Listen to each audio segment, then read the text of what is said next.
volunteer fire department became Seminole County Fire Department, this was one of our original apparatus. It's a 1972 Imperial. In 1972, Chief Bill Kinley commissioned this truck. It was originally housed at Station 13. Originally, this truck was engine 5. In 1985, we had this truck repainted to lime yellow and white. It was put in reserve status in 1990 as engine 131. It was redesignated engine 131. You know, later on, it was used as a reserve for many years, and then once we decommissioned the truck, it became engine 5 again. The truck holds 750 gallons of water. It's an open cab and it could hold 4 people. We only staffed it with 2 or 3 people. We had hose reels, which were brand new to the fire service. We had 2 SCBA holders, so state of the art at the time.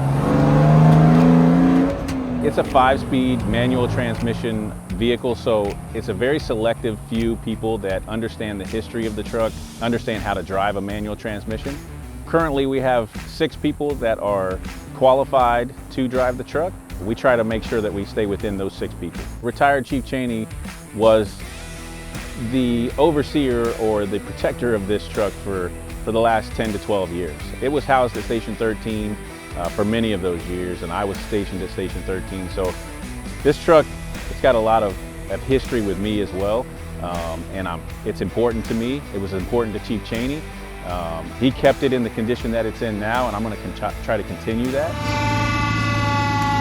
We use it for public relations events, parades, and really just to kind of show our history of where we came from. This is a huge part of our history, and we just want to highlight this truck for that 50th anniversary.